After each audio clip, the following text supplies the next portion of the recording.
আসসালামু আলাইকুম বন্ধুরা, কেমন আছেন? আশা করি আপনি ভালো আছেন। আমাদের আবারও একটা নতুন ভিডিও আপনাকে স্বাগতম। তো ফ্রেন্ডস, আইফোনের খুবই গুরুত্বপূর্ণ একটা ফিচার যেটা হচ্ছে লক থাকা অবস্থায় আপনারা যদি এটা টান দেন, তো এখান থেকে সরাসরি এরোপ্লেন মোড যে কেউ অন করে দিতে পারবে, ঠিক আছে?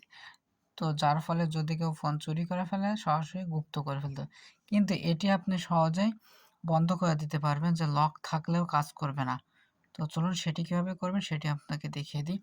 এই ফিচারটা কিন্তু যদি অন না করেন তাহলে আপনি বিপদে পড়তে পারেন।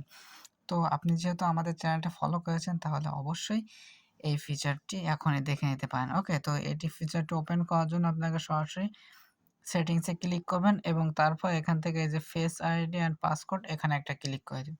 তারপর আপনার যে পাসওয়ার্ড সেটি এখানে বসিয়ে দিবেন। দেওয়ার পর এটি একটু স্ক্রল করে নিচেই চলে আসবেন। আসার পর এই যে নিচে দেখেন কন্ট্রোল, ঠিক আছে, সেন্টার, তো এটি আপনি অফ করে দেবেন। এটি অন থাকলে এটি অফ করে দিলে দেখুন আর কাজ করবে না। এই অবস্থায় আর ফোনে কাজ করবে না। সে যেই ফোনটা হাতে নিক না কেন এটি আর কখনোই অফ হবে না, ঠিক আছে? এটি আর কখনোই অন করতে পারবে না। তো তার জন্য অবশ্যই এই ফিচারটি অফ করে দিবেন, যাতে করে আপনার যদি কেউ ফোনটি চুরি করে বা যে কেউ ফোনটি হাতে নেয় কখনোই এরোপ্লেন মোডটি অন করতে পারবে না। ওকে, তো যার ফলে ফোন সুইচ অফ হবে না এবং আপনি বুঝতে পারবেন যে আপনার ফোনটা কোথায় আছে, কী অবস্থায় আছে। ওকে ফ্রেন্ডস, তো এ ধরনের বিভিন্ন রকম টিপস অ্যান্ড ট্রিক্স পেতে অবশ্যই আমার চ্যানেলটি সাবস্ক্রাইব করবেন এবং পাশে বেল আইকনটি বাজিয়ে দিয়ে আমাদের সাথে থাকবেন।